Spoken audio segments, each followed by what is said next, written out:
Welcome to PatsCast. Day one of Patriots training camp is in the books, and the vibes are good. This feels a lot different from what we've seen in recent years, and it really starts with the puppies, right? The Patriots, they are running this week-long Adopt a Puppy campaign, which, frankly, I think is a bit of a mistake. You know, we all love the puppies, but, from a PR perspective, I just do not love the timing of this. As I said, the vibes, they're great now, but they're great everywhere across the league on day one of NFL training camp. There's lots of hope for all these teams. All of these teams think they're going to go 14-3 and make a real playoff run.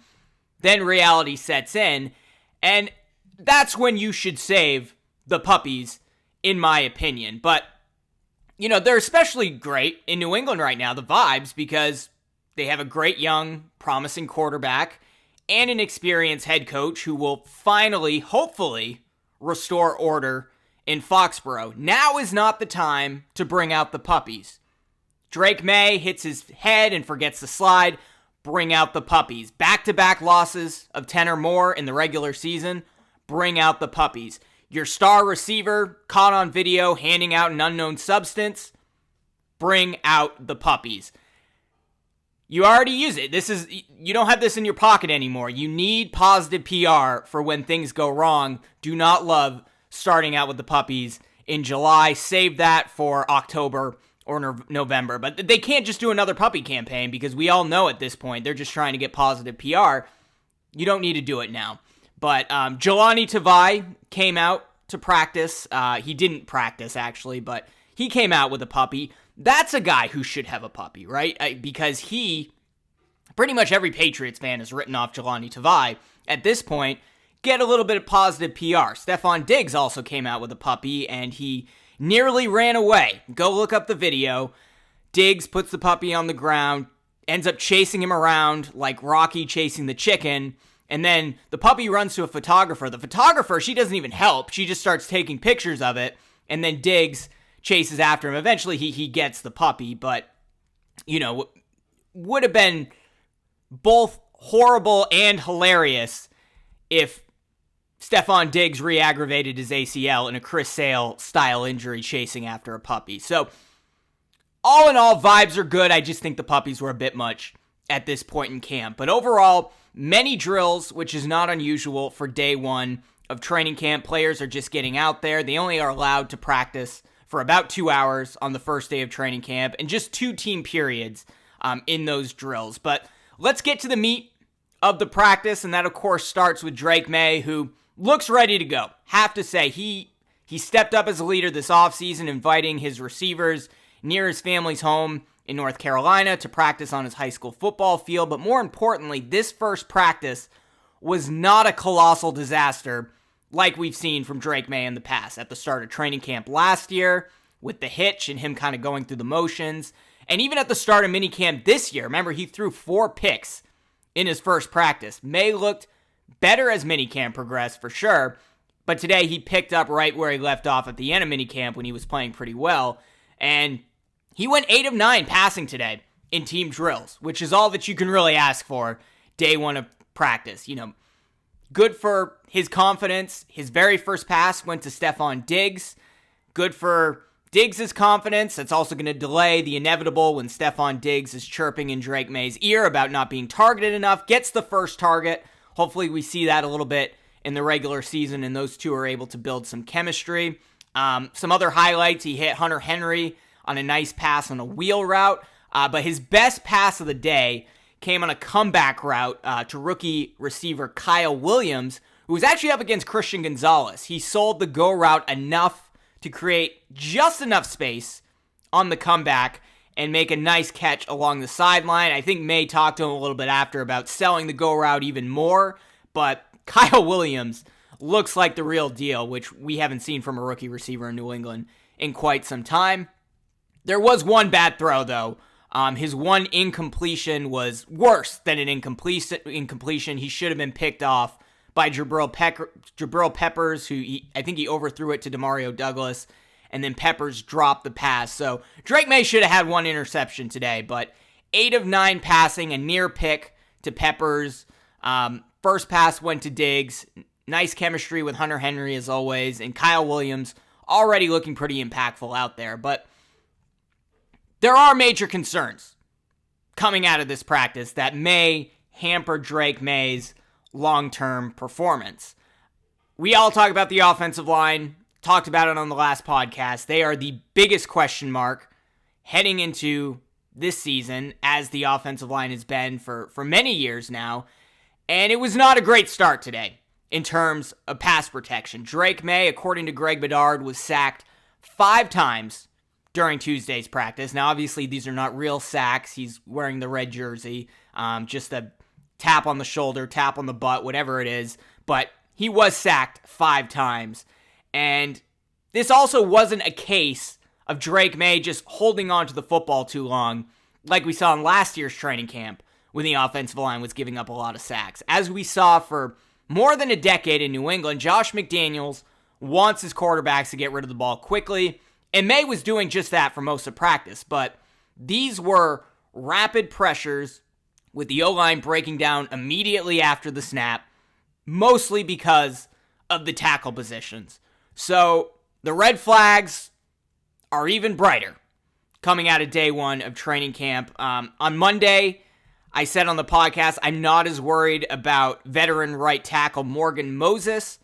I'm not ready to rescind that statement just yet, but today was very concerning. Moses allowed 2 of those 5 sacks, and he was barely out there. After his first sack, he was replaced and kind of came back in to the lineup intermittently. Hard to tell if there's an actual competition at right tackle between Morgan Moses and his replacement Demontre Jacobs today, or if they're just managing the workload of a 34-year-old tackle. I think it's probably the latter, but you want to see your starting right tackle, your veteran starting right tackle who's coaching up the rest of these offensive linemen. You want to see him out there quite a bit, and he just wasn't on day one, and when he was out there, didn't look very good, giving up 2 sacks. Will Campbell, for the most part, held his own at left tackle, but he was also beat very, very badly on a bull rush sack from Keon White. I don't even think he got his hands on him. Again, every other snap, Will Campbell was okay from everything that I've read, but was beat very badly by Keon White and gave up a sack. Ramondre Stevenson also missed a block that led to a sack. Hopefully, Travion Henderson takes care of that down the road as, your third down back who will eventually work his way into the primary back role. But, Stevenson's never been great at that, and he certainly wasn't today. Some good news coming out of the offensive line, though. Jared Wilson, who's the center that they drafted in the middle rounds of this year's draft from the University of Georgia, a guy who many thought could go in the 2nd or 3rd round. He was limited in minicamp, but got some snaps today very early on with Drake Maye during team drills. He absolutely has to win that job over Garrett Bradbury. I'm telling you right now, if Garrett Bradbury is your starting center week 1, we're all going to be very disappointed. I think he's fine as a backup, but I also think Ben Brown is fine as a backup as well. You really want Jared Wilson, who should be your future David Andrews out there. But good to see that he was not limited in practice today. Got some snaps early on with Maye, and hopefully he'll be able to win that job because he got Bradbury out there. I think that O-line's going to cripple a little bit early on. But when all is said and done, for the 4th consecutive training camp, we're talking about how poor the offensive line looked on day 1. Now, could be a number of things. It's possible that the defensive line is just a lot better. Keon White has a lot to prove, and he's been showing up so far and really competing every snap against Will Campbell. We saw that in minicamp as well. This team is a lot speedier around the edge, too. Harold Landry had 2 sacks today. He's going to make a big difference. These are not slow, big-bodied edge rushers that we saw with Bill Belichick. You got Harold Landry and Keon White, who's very athletic, and, of course, Milton Williams, the veteran leader in the middle of the defensive line. But they're a lot faster, and the offensive line is a little shaken up because of it. Christian Ellis also had another sack in today's practice. while the O-line is clearly the primary concern on this roster, I still don't think it's time to panic quite yet. Presumably, they'll be putting on pads next week, perhaps as early as Monday. Sometimes that helps offensive linemen. Other times it hurts, but for the most part, once they put on the pads, then you can really see just how good the O-line is against what should be one of the best defensive lines in the NFL. So Monday, assuming that's when they put on pads, that will be a strong indicator of what this offensive line is going to look like early on. That said, a very encouraging unit are the wide receivers, which is something we haven't said on this podcast in quite some time. Frankly, I don't think we've ever said it. Stefon Diggs was a full participant, looks like himself out there, caught the first pass from Drake Maye, heavily involved in the offense, coaching up some of the other receivers. In terms of the starting lineup, Stefon Diggs started in the Z slot. Kayshon Boutte, I take it back. Stefon Diggs started in the Z slot. Kayshon Boutte lined up as the outside X wide receiver, and then Pop Douglas basically started as the flex. Diggs and Pop Douglas are your starters, in my opinion, so I think the biggest competition will be that X role between Kayshon Boutte and rookie Kyle Williams, who really looks like the real deal out there. And if Williams does win that job, I know he's a bit undersized for, a vertical boundary X wide receiver, but Kayshon Boutte's not exactly a big guy either. And, Kyle Williams has a lot more speed, is going to be able to do a lot more on go routes. Not to say Boutte and Maye didn't do a good job and build some chemistry up with those passes last season. There were some spectacular throws, the game against Houston, the game on the road against Buffalo, Drake Maye to Kayshon Boutte, but that is the real competition, and if Kyle Williams is who we think he is, I think he will win that job. And what does that mean for Kayshon Boutte? We know last year he had trouble picking up the playbook, lining up in the right spot in Alex Van Pelt's offense. Far more complicated offense this year now that you have Josh McDaniels as the offensive coordinator. But clearly they're encouraged enough with Kayshon Boutte, who took a real leap in year 2, potentially could take one in year 3, that they're able to put him out there in the starting lineup on day 1 of training camp. But that's his job to lose, but it's Kyle Williams' job to win. So overall, Drake Maye's targets on day 1, Stefon Diggs went 2 for 2. Kyle Williams went 2 for 2. Pop Douglas went 1 of 2. One was an overthrow that was nearly intercepted by Peppers. Henry caught a pass on 1 target. Same with Boutte, and same for Antonio Gibson, your backup running back. Kendrick Bourne was also worked in behind the first unit. Efton Chisholm didn't get a ton of action, but looked very good in the drills early on. Pads will be the tell for him next week if he does indeed have a spot on this roster, but he's not the fastest receiver, but he's very quick and catches everything thrown his way. If he still looks good in pads, someone's going to have to get cut, and maybe that's Javon Baker, who was worked in with the backups. Jalen Polk was not out there for some reason today, and we know he's fighting for his NFL career at this point. He gets cut, he may never get a job again, whereas I think Javon Baker, you probably could keep him on the practice squad, stash him, nobody's going to grab him. He's more of a long-term project, so Jalen Polk not out there today. He has a lot to prove, and, Drake Maye is building up chemistry with these receivers, and we got a crowded room right now. Mac Hollins is not out there at the moment. He led this team in touchdown receptions last season.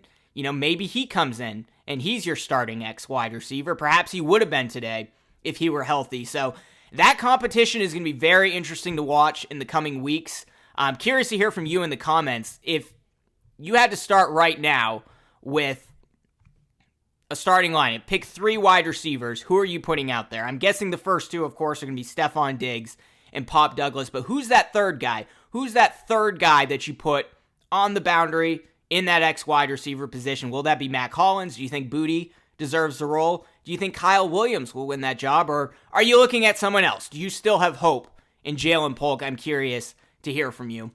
Just some other notes from day 1.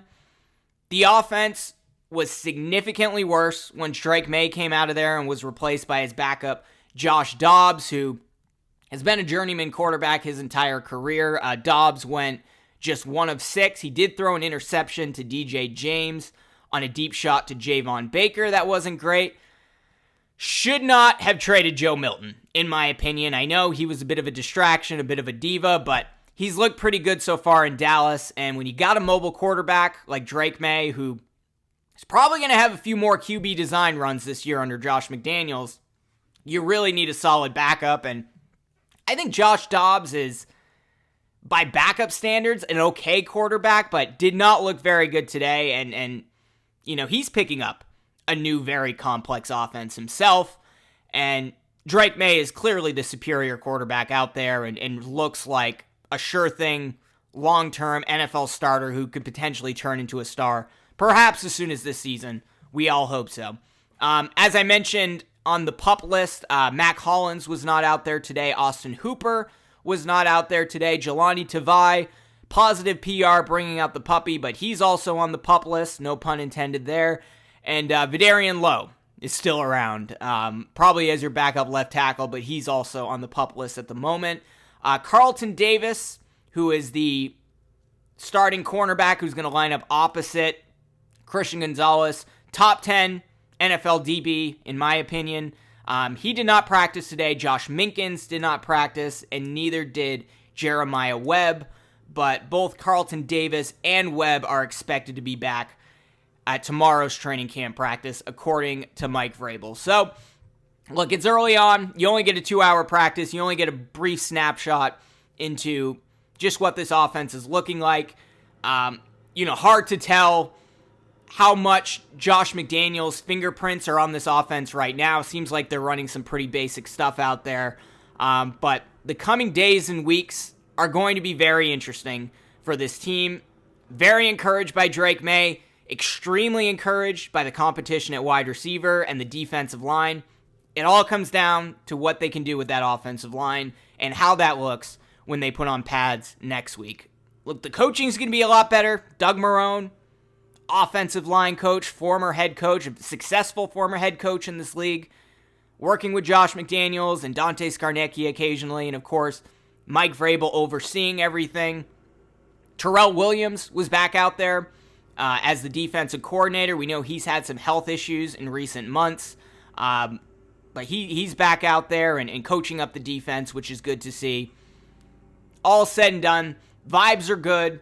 It's a good start to Patriots training camp, but some question marks with that offensive line that I still think they're an offseason away from really patching it up. But that's my opinion. Let me know yours in the comments below. And if you're watching on YouTube and you like this video, be sure to smash that like button, subscribe to this channel, hit that notification bell, or subscribe if you're listening on Apple Podcasts or Spotify. We'll be back the rest of the week with more New England Patriots coverage. I'm Brad Whitaker. I'll see you soon.